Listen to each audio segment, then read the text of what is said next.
नमस्कार, स्वागत है साहित्यिक झरोका चैनल पर। आज हम करेंगे घनानंद के पद व्याख्या भाग 6। जैसा कि हम जानते हैं कि घनानंद जी रीति काल के अंतर्गत रीति मुक्त काव्यधारा के प्रसिद्ध कवि हैं और इन्होंने अपनी प्रेयसी सुजान को आधार बनाकर अपने पदों की रचना की है या काव्य की रचना की है।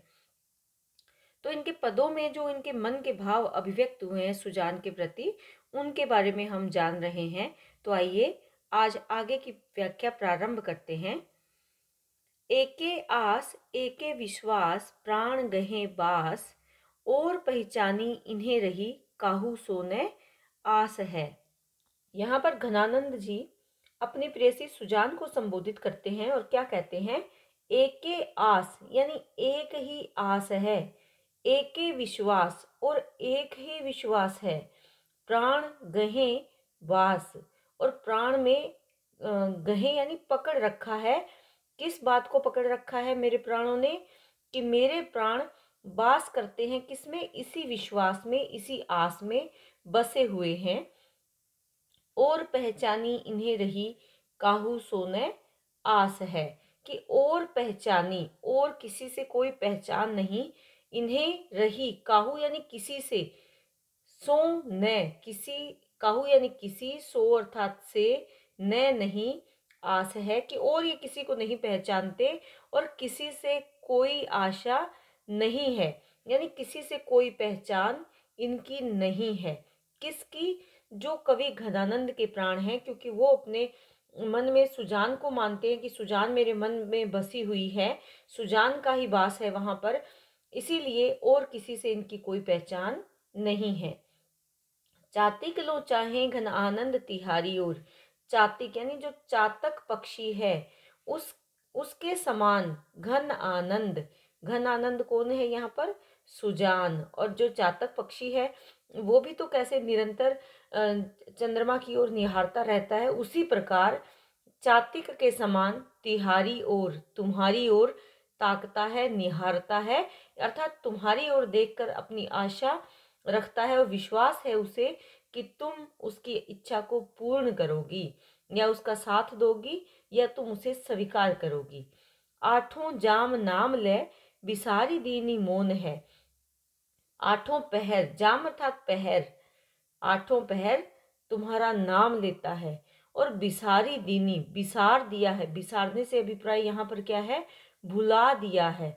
भुला किसको दिया है? मौन को।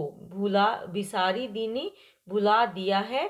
मौन यानी अब उसने चुप रहना बंद कर दिया है, मौन रहना छोड़ दिया है, बल्कि वो आठों पहर तुम्हारे ही नाम को जाप करता है या तुम्हारे ही नाम का उच्चारण करता है। जीवन आधार जान सुनिए पुकार नेकु। नेकु से अभिप्राय क्या है? नेकु अर्थात तनिक या थोड़ी, तनिक या थोड़ी, कि जीवन के आधार हो हे जान सुजान, सुनो कि तुम तो मेरे जीवन की आधार हो, तो तनिक मेरी पुकार भी सुनो, एक पल के लिए मेरी आवाज भी सुनो। आना कानी देबो दया घाय कैसो लोन है, कि तुम्हारा जो आनाकानी करने का रवैया है, कि तुम जो बार बार आनाकानी कर रही हो, देबो दे रही हो, अर्थात मुझे मेरी ओर ध्यान नहीं दे रही हो, आनाकानी कर रही हो। दया घाय, दया दे रही हो, घाय यानी घाव पर, लोन अर्थात नमक, कि तुम्हारा आनाकानी करना, तुम्हारा ना नुकर करना या मुझे अनदेखा करना मेरे मन के घावों पर नमक छिड़कने के समान है। कि तुम अगर मुझे मेरी तरफ नहीं देखती हो या मेरी जो भावनाएं हैं उन्हें तुम नहीं समझती हो, तो इससे इससे क्या हो रहा है? मेरी पुकार न सुनने के कारण तुम मेरे जो मन में घाव हो गए हैं उन घावों पर नमक छिड़कने का कार्य कर रही हो, अर्थात उन्हें मुझे और अधिक पीड़ा पहुंचा रही हो। ने निधि प्यारे गुण भारे हवे न रूखे हुजे। नेह निधि, ने यानी प्रेम या स्नेह के सागर, प्यारे यानी कौन है यहाँ पर? सुजान, की तुम तो हे सुजान, तुम तो स्नेह की सागर हो, गुणों से भरी हो, हवे न हो नहीं, रूखे, रूखे यानी नीरस हुजे, कि तुम मेरे प्रति इतनी नीरसता कैसे अपना सकती हो, जबकि तुम तो प्रेम की सागर हो, गुणों की खान हो, अर्थात तुम में तो बहुत अधिक गुण है, तुम्हारे स्वभाव में मिठास है, प्रेम है। तो तुम मेरी पुकार ना सुनकर मेरे प्रति रूखा कैसे व्यवहार कर सकती हो, अर्थात तुम मेरे प्रति नीरसता का भाव त्याग दो। ऐसो तुम करो तो विचारन के कौन है। और ऐसा अगर तुम कर रही हो, तुम करो, अगर तुम ही मेरे साथ रूखा व्यवहार कर रही हो, नीरसता का व्यवहार कर रही हो, तो विचार करो के कौन है, कि मेरा और कौन है, अर्थात मैं तो अकेला हूं, मेरा कोई नहीं है इस संसार में। अगर तुम ही मेरे प्रति नीरसता का भाव रखती हो, तो तुम विचार करके देखो कि मेरी सहायता और कौन कर सकता है।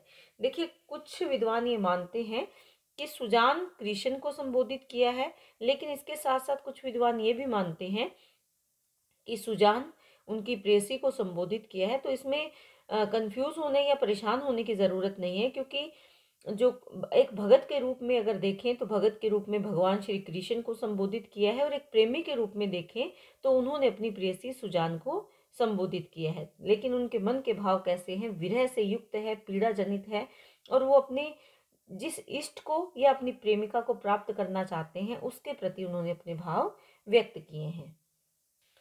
अति सूदो स्नेह को मार्ग है, जहाँ नेकु श्यानपन बांक नहीं।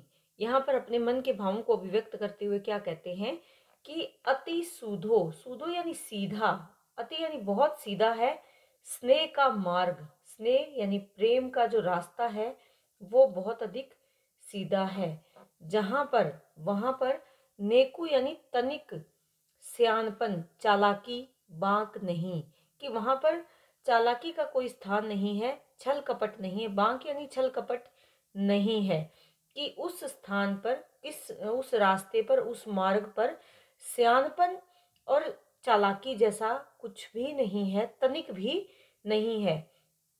तहां सांचे चले तजी अपनापो, तहां यानी उस मार्ग पर सांचे सच्चे प्रेमी ही चल सकते हैं, तजी त्याग कर, अपनापो यानी अहंकार या अहम। जो सच्चे व्यक्ति हैं, सच्चे हृदय वाले प्रेमी हैं, वही अपना अहंकार त्याग कर उस मार्ग पर चल सकते हैं। कौन सा मार्ग? जो स्नेह और प्रेम का मार्ग है।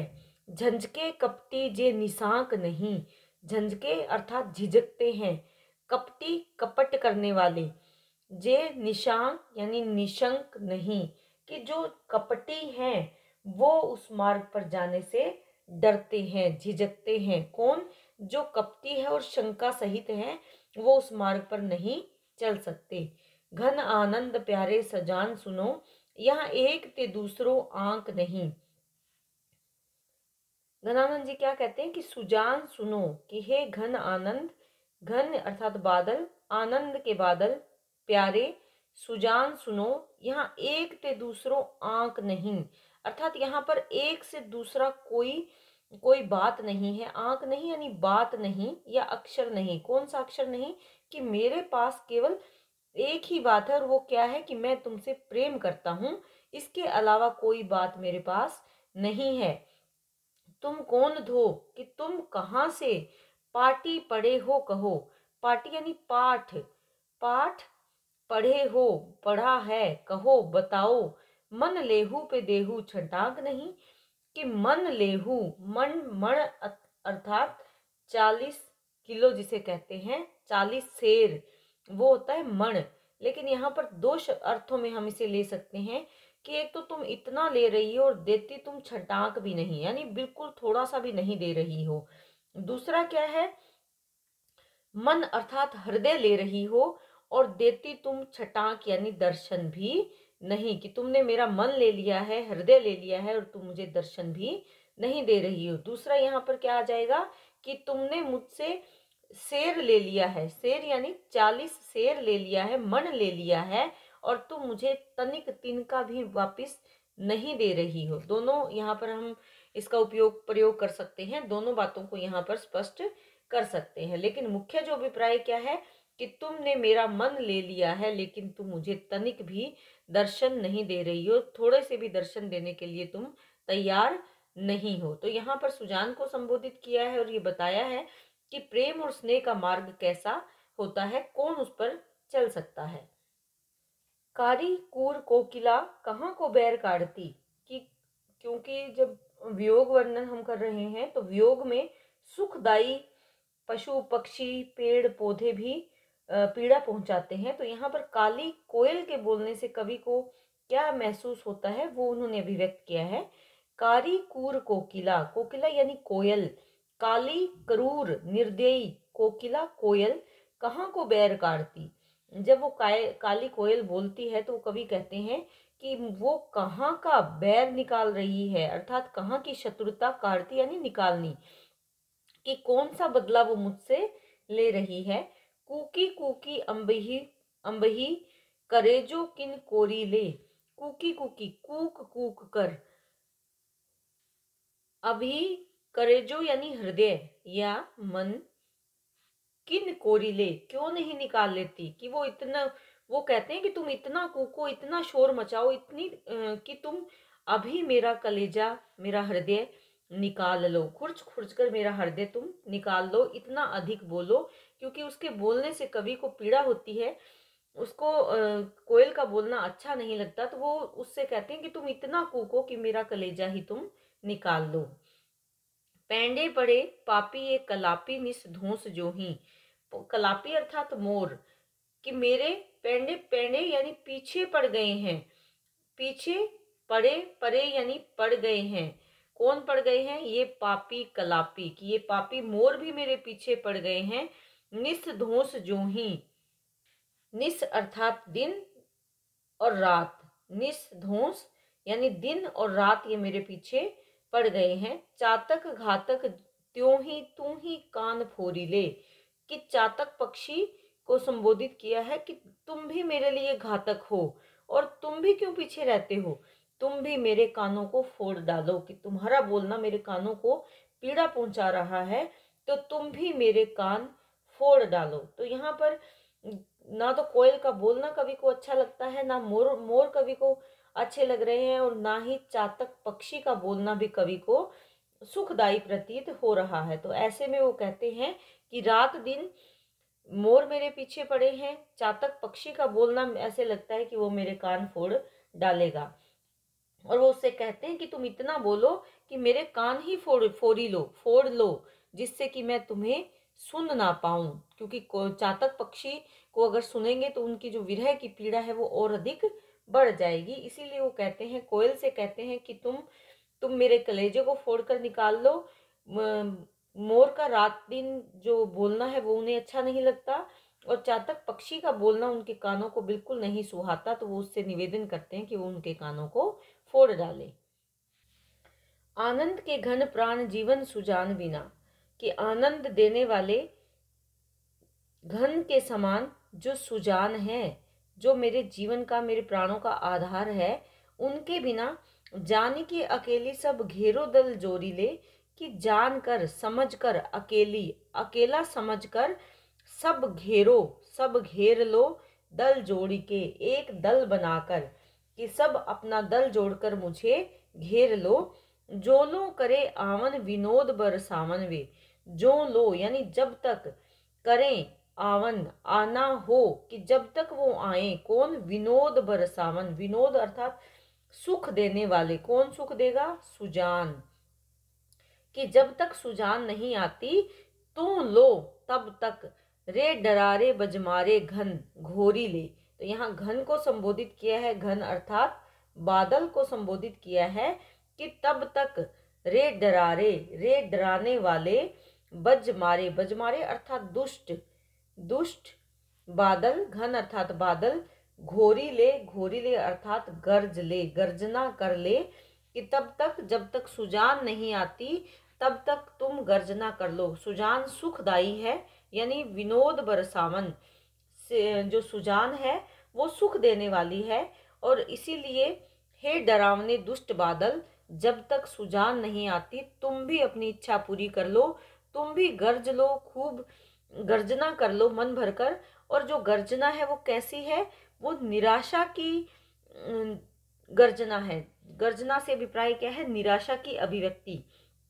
तो यहाँ पर वो क्या कहते हैं कि तुम भी गर्जना कर लो, क्योंकि जब तक सुजान नहीं आती तब तक तुम भी मुझे डरा लो, मुझे कष्ट पहुंचा लो। तो यहाँ पर पहले पक्षियों के माध्यम से और फिर घन यानी बादल को संबोधित किया है। और क्योंकि बादल का गर्जना भी कवि को सुखदायी नहीं प्रतीत होता, ये संयोग और वियोग दोनों की अलग अलग विशेषताएं हैं। संयोग वर्णन में जो चीजें सुखदायी होती है, वियोग वर्णन में वही चीजें पीड़ादायक बन जाती हैं। तो यहाँ पर चाहे वो कोयल है, चाहे मोर है, चाहे पपीहा है या बादल है, ये सब चीजें संयोग में सुखदायी है। लेकिन जब सुजान पास नहीं है, वियोग अवस्था है, तो वो विरह की पीड़ा को और अधिक बढ़ा रहे हैं। इसीलिए वो घन को संबोधित किया है घनानंद ने। मही दूध सम गने, हंस बक भेद न जाने।